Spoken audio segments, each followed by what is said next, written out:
Fala galera, sejam muito bem-vindos a mais um vídeo do canal Mundo de Renda, tudo bem com vocês?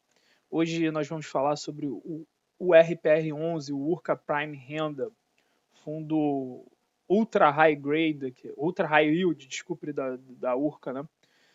Para quem não sabe, é um fundo de papel que investe em crédito, né, de operações imobiliárias.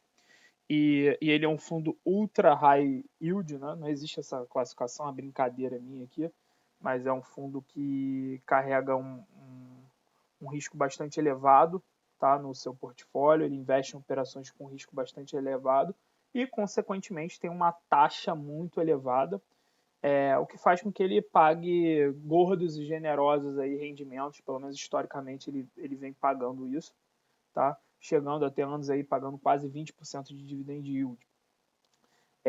Obviamente que essa taxa maior é reflexo de um risco maior nas operações, e nos devedores dessas operações, certo? Selecionei esse ativo aqui porque ele é um dos poucos fundos de papel que hoje estão por volta do seu valor patrimonial. Ó. Preço valor patrimonial, você vê que ele vem se mantendo aqui nessa faixa dos 99, quase que desde novembro. Teve um período aqui em janeiro que houve em dezembro que houve uma depressãozinha, ele caiu a 95 e depois ele vem se mantendo aqui nessa faixa dos 99, tá? Bem próximo do seu valor patrimonial.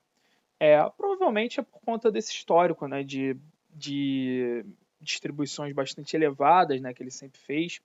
Vamos dar uma olhada aqui. Você vê que hoje o dividend yield dele não é muito alto, 16,31, né? Mas aqui a gente tem que levar em consideração que nos últimos 12 meses a gente teve aí os 3 meses de deflação, e vocês vão ver que prejudicaram bastante a distribuição de dividendo dele, tá? Ele reportou um dividendo aí, foi pago esse mês de 1,25, ao meu ver ainda um dividendo baixo para o tamanho de risco que o portfólio dele tem, tá? É um fundo com uma liquidez excelente, 2 milhões e meio por dia, 92 mil cotistas, também é um número bom de cotistas. Aqui a gente vê nas barras de laranja os dividendos pagos, os rendimentos, né? Tecnicamente, o fundo imobiliário não distribui dividendos, distribui rendimentos. Rendimentos pagos aqui ao longo do mês de 2022, chegou a pagar aqui em maio, no auge da inflação, né? R$ 2 por cota, e aí depois teve uma queda aqui, e a gente vê aqui setembro, outubro, novembro e dezembro como os meses do impacto da deflação no portfólio, que ele ficou bem próximo de R$ 1, né? R$ 1 e alguma coisa, R$ 1,20, R$ 1,20 alguma coisa. E embora muitos fundos de papéis já tenham voltado, tracionado melhor os seus rendimentos, ao meu ver ele ainda não conseguiu fazer, tá? Ele ainda está pagando 1,25, que frente ao tamanho do risco do portfólio dele, para mim, ainda não está bom, tá? Tem que acompanhar, obviamente, né, para ver se esse rendimento vai ser majorado. Hoje tem um anúncio de dividendo dele. Eu acho que não, acho que ele vai vir um pouquinho maior, mas nem tanto. Chutaria aqui 1,30, tá? Porque vai pegar a inflação do, do mês de dezembro, que se eu não me engano foi um pouco maior da do mês de novembro. Mas ao mesmo tempo fevereiro é um mês que a gente tem menos dias úteis, né? Então vai ter menos juros também. Estaria ali por volta de 1,30, tá? Depois vamos ver se eu estou certo. Vem pagando 1,2 de dividendo em cima do valor da cota dele. E aí quando a gente pega fundos, por exemplo, o RBRR11, que eu já fiz vídeo aqui, ele está pagando por volta de 1,2 também de dividendo, né? Vamos ver aqui ele aqui. Aqui, vamos ver quanto é que está pagando o RBRR, que é um fundo high grade, que tem um risco de crédito infinitamente menor, vem pagando aqui quase que igual a ele, quer ver? 1,11, né? A gente tem aqui um spread frente ao risco de apenas 11 bips, né? Eu acho que não se justifica. E a gente tem outros fundos, por exemplo, o Habitat, que é um fundo também high yield, mas um pouco menos arriscado, suas operações um pouco menos arriscadas, que é do Urca, pagando aqui 1,30, melhor do que o Urca, né? Então,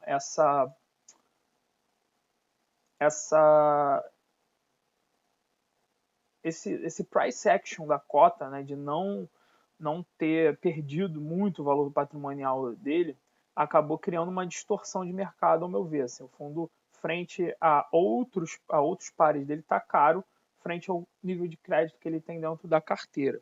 Né? Mas, obviamente, que eu estou fazendo essa análise considerando o dividendo de hoje. Né? E eu acho que o fundo vai conseguir tracionar um pouquinho melhor esse dividendo aqui, quem sabe chegando na casa aí de 1,40 nos próximos meses. Né? E aí sim, a esse valor aí de 90 e pouco, ele começa a entregar um rendimento condizente ao risco dele. Então a gente tem que ficar de olho nisso. Vou pegar aqui o tamanho do fundo, fundo bastante grande, com mais de 1 bi já. Vou pegar o relatório gerencial, o último relatório gerencial para vocês. Relatório gerencial de janeiro. E eu selecionei esse fundo aqui também porque tem uma questão meio tricky aqui no relatório gerencial que eu queria abordar com vocês. Mas vamos lá, vamos por parte. Primeiro aqui a consideração dos gestores.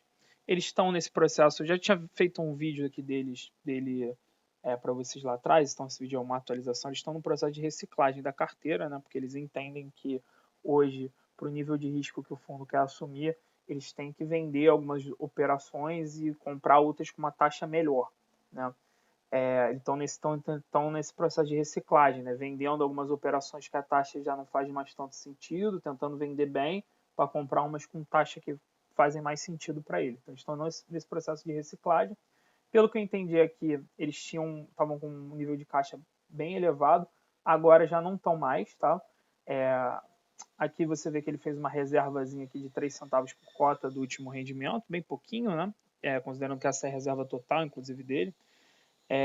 Fez uma movimentação de compra de 26 milhões, que vai passar a receber juros cheios apenas em fevereiro. Então aqui ele já está falando que vai ter um resultado maior contratado para fevereiro. E obtivemos um aumento na taxa média, que é esse processo de reciclagem para aumentar a taxa média. Hoje a taxa média do fundo é um IPCA mais 12,5, como eu disse para você, por isso que ele é um ultra high yield, né? Ele tem aqui operações de risco bastante elevada e de taxa bastante elevada na carteira deles. E de CDI para CDI mais 10. Né? Ele conseguiu aumentar aqui 2 bips a taxa média dele nas operações de IPCA. Eles estipulam aqui que, uma vez o fundo 100% alocado, ele rende R$ 99,00 por cota, menos alguma despesa não recorrente que possa acontecer no mês, né, de juros. Aqui é o valor de quando ele está 100% alocado e não levando em consideração nenhum efeito da inflação, né, como se a inflação fosse zero no mês. É que ele fala que a tendência é que a renda mínima esperada se aproxime de R$ 1,00 por cota, menos essas despesas não recorrentes, à medida que novas alocações sejam feitas em taxas maiores e a reciclagem da carteira seja concluída. Então ele dá a entender aqui que está com um pouquinho só de caixa, né? E quando eles terminarem essa reciclagem para essas taxas que eles acham que são mais adequadas, esse resultado aqui teórico será de R$ 1,00 por cota, mais a inflação do período. Fazendo uma conta de padaria para vocês entenderem, a inflação deu 0,5%. Como o fundo é um fundo base 100, o valor patrimonial dele está próximo de 100, está 99, deu 0,5%. A gente pode esperar que algo bem próximo de 1,5 por cota de rendimento, que vai ser 50 centavos, que é o meio, vezes o valor patrimonial dele, que é 99 alguma coisa. Acima disso aí tem taxa de gestão, né, de administração, tem um pouquinho, vai comer um pouquinho, então vai ter ali por volta de 1,47, 1,45 por cota. Tá? Então a gente consegue prever muito bem os rendimentos desse fundo. Aqui considerações macroeconômicas, né? Ele falando aqui da volta da inflação no mês de fevereiro, bem maior que a do mês de janeiro, também indicando que na frente esse resultado vai vir maior com certeza. Projeção para fevereiro é de 0,81, a gente já saiu o IPCA 15 de fevereiro, ele veio abaixo disso, veio 0,70 alguma coisa. E questão da mudança de diretriz fiscal por parte do governo, né? Todo esse embrólio fiscal que a gente está vendo aí. Ontem o ministro Haddad conseguiu sua primeira vitória aí, da ala fiscalmente responsável, né, que é a volta da oneração dos combustíveis. Então a gente viu os juros futuros descendo bastante e o IFIX começando a se apreciar também um pouquinho, né? A gente sempre vê o IFIX se apreciando um pouquinho quando vai chegando próximo da virada do mês, que é a data com dos rendimentos. Então vamos ver como é que ele vai se comportar no próximo mês aí. E a gente fica na expectativa do anúncio da nova âncora fiscal do governo mesmo, que isso é que vai fazer os juros futuros ceder para patamares mais adequados, né? Eles acham que a Selic vai permanecer acima de 13% ao ano durante todo o ano de 2023. Aqui fala um pouco das movimentações, né? Os CRIs que eles compraram aqui, compraram uma série de CRIs, venderam esse outro CRI aqui. E aqui está o ponto que eu queria conversar com vocês, tá? Sobre os eventos subsequentes. Aqui ele fala que tem um pipeline de 400 milhões de reais, mas que o momento para fazer uma oferta é desafiador, dado que o fundo não está negociando com nenhum tipo de ágio, né? A janela de mercado está complicada. Em algum momento, quando a janela de mercado melhorar um pouco, ainda mais dado que esse fundo é um dos poucos que estão próximos do VP, eu acho que vai vir uma emissão aqui do fundo. E aqui é o ponto que eu queria conversar com vocês. Vamos ler aqui esse parágrafo. O fundo está em negociação com os proprietários do empreendimento Nova Souza. Aqui, parêntese, esse empreendimento ele é um empreendimento vinculado a um CRI que tem dentro do fundo, que a gente vai ver daqui a pouco, para possível tomada do empreendimento para a implementação do plano de gestão por parte comercial e de desenvolvimento do empreendimento. O que ele está falando assim? Falando aqui, olha, eu tô a fim de trocar essa dívida por equity, virar o dono do empreendimento e não mais ser um devedor desse empreendimento, né? Isso aqui acende algumas luzes amarelas sobre um possível calote, né? Como os gestores não explicaram muito bem aqui na carta, só tem esse parágrafozinho, isso abre espaço para um monte de interpretações aqui. A minha é de que não é o caso de um calote estar por vir, tá? Até pelo que ele responde aqui depois. De todo modo, hoje o Urca vai fazer uma live, que eles sempre fazem no final do mês, comentando os resultados, né? Então, com certeza esse tema vai vir à tona e eles vão poder explicar um pouco mais o que está acontecendo aqui no empreendimento Nova Souza, tá? Antes de mais nada, eu digo para vocês que esse empreendimento, esse CRI, corresponde a 2% do PL. Então tá aí um dos motivos de que é importante essa diversificação, essa pulverização da carteira de um fundo de crédito, né? Porque se dá problema nenhum, se de fato for um risco de calote aqui que ele está enfrentando, vai fazer pouco impacto no resultado, né? Mas vamos seguir aqui para a gente continuar lendo aqui e tentar interpretar junto. Após a maturidade da construção e obtenção do TVO das duas primeiras fases comerciais do empreendimento serem atingidas no deve ser primeiro semestre de 2023, as divergências de estratégia com o atual proprietário vêm atrasando a implementação do plano, por hora sem impacto na TIR esperada no empreendimento. Então aqui ele dá a entender que não é um problema de crédito que está fazendo ele pensar em converter essa dívida em equity. É um problema de desalinhamento com o que o proprietário do empreendimento está pensando na gestão comercial, uma vez esse empreendimento estando bem próximo da sua conclusão. Tá?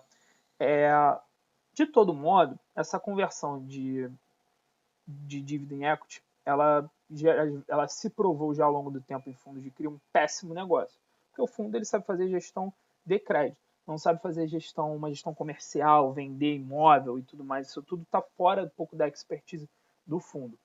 É um ponto de atenção, uma luz amarela que se acende. Vamos aguardar o que o gestor vai falar sobre esse caso, mas eu particularmente não gostei dessa notícia aqui, ainda mais ela mal explicada, aqui, pouco desenvolvida. Tá? Como é que ele toma só fazer uma explicação aqui, um outro parêntese para quem não entendeu ainda. Ele tem um CRI, ele é devedor desse CRI. Nesse CRI ele é lastreado nesse empreendimento e provavelmente esse próprio empreendimento ele é a garantia desse CRI. Então ele está tentando negociar com o proprietário o seguinte, olha, vamos esquecer esse CRI aqui, eu passo a ser dono do empreendimento, vou exigir um retorno e eu vou correr atrás disso aqui, eu te pago para você sair do negócio ou algo do tipo, algo que o valha. Enfim, vamos ver o que o gestor vai falar. Hoje tem live do Urca, quem quiser é só entrar no... Eles têm um canal aqui no YouTube, botar Urca Asset, que vocês vão achar o canal. A live é hoje por volta de 7 horas da noite, tá? Hoje, dia 28, que é quando eu estou soltando esse fundo. O DRE do fundo, você vê que teve uma atualização monetária muito próxima do mês de dezembro. Uma quedinha aqui de juros de CRI, que deve ser por conta de quantidade de dias úteis, né? Despesas aqui um pouquinho maiores, mas em linha. Resultado líquido aqui foi quase totalmente o resultado distribuído, né? Eu fiz uma reservinha lá de 3 centavos. Aqui a gente já viu, né, lá o gráfico de dividendos, de rendimentos. E você vê que o dividend yield dela, por conta da deflação, ela ainda não voltou um patamar muito maior do que esse 1,20 aqui, que eu acho que deveria ser um patamar que justificasse o risco dela. 1,35, 1,40. Então, vamos acompanhar aí os próximos meses. Aqui um pouco do histórico também. Mercado secundário, a gente já viu que tem uma liquidez excelente, é um fundo grande, o número de cotistas vem subindo, mas vem arrefecendo. E eu acho que vai continuar arrefecendo se continuar pagando pouco frente ao risco que tem na carteira. Aqui um pouco do histórico de captações, número de operações, diversos estados. Aqui está os ativos em carteira. Vamos achar aqui o ativo, o dito cujo, para a gente dar uma olhada aqui no que ele está falando. Nova Souza, CCB Nova Souza, loteamento, aqui, ó. Vou tentar marcar. Não dá para marcar. Mas está aqui, ó, onde está o cursor, CCB Nova Souza. No loteamento, Paraíba, na cidade de Souza, travessia, classe única. A gente vê aqui que é um IPCA mais 14,75. Como eu disse para vocês, 1,8 do PL. Vence só em agosto de 31. O LTV, como vocês estão vendo aqui, é de 145%, então tem uma garantia robusta. Para quem não sabe, LTV, como você interpreta isso, quer dizer que a gente tem 145% de garantia frente ao valor do crédito. Né? Então, para cada R$1 emprestado, o devedor aqui deu R$1,45 em garantias. Tá? Obras estão quase concluídas, as vendas em 61%, estão um pouco travadas, né, para frente o percentual de obras, já que já está concluída, né, como a gente pode ver aqui, ó, por exemplo, nesse aqui de cima que tem 98%, já está 87%. Então, e isso pode ser justificado um pouco por esse impasse comercial que eles estão tendo. A inadimplência está bem controlada aqui na casa de 5%. Então, com esses dados aqui, isso me faz acreditar que seja uma questão mesmo estratégica comercial. Mas vamos ficar de olho aí, luz amarela acesa. Tá? As alocações aqui por segmento, distribuição geográfica. Aqui eu queria chamar a atenção também na pulverização do fundo, né, como é importante. Eu não gosto, o ideal é ter um fundo aqui tudo abaixo de 5%. A gente tem algumas operações aqui acima, principalmente esse FDIC aqui. Tá? Então, isso é para ficar de olho também no URCA. Alocação por indexador aqui, maioria IPCA. Tem proteção contra a deflação aqui, quase 100% da carteira. Aqui o andamento das obras e cada CRI dele. A gente vê que a maioria já está com a obra bastante avançada. Aqui é um pouco da performance mínima por operação. Muito interessante, vou bater na tecla aqui, leiam o relatório gerencial, estudem o relatório gerencial, é a melhor fonte de conhecimento que vocês possam ter. O canal aqui ele só tem um cunho meramente educacional e para ensinar vocês mais ou menos a analisar o relatório gerencial, mas aqui a gente não dá nem call de compra, nem call de venda. Quem decide encarteirar o ativo são vocês aí. Tá? Aqui é um pouco do detalhamento de cada ativo. E ele traz também o link para você entrar e olhar, pode entrar no ativo, nesse ativo da Souza, para ver o que é ele, entender melhor o que é ele. É bastante transparente aqui os relatórios da Urca. Deixa eu dar um zoom out, senão a gente não consegue ver tudo. É isso, pessoal. Espero que vocês tenham gostado. Vamos ficar atento aí para a distribuição de rendimentos que vai sair hoje à noite. Ver se vai melhorar um pouco esses rendimentos aí, se aproximando aí no 1,40. E vamos ficar atento aí também na live do gestor para ele explicar um pouco da situação desse CRI que eles querem transformar em equity. Beleza? Espero que tenham gostado. Quem gostou, por favor, curte o vídeo. Se inscreva no canal, compartilhe o canal com conhecidos, família, amigos, que isso ajuda muita gente. Qualquer dúvida, crítica ou sugestão, só botar nos comentários aí que eu respondo todo mundo. Beleza? Valeu, um abraço e tchau!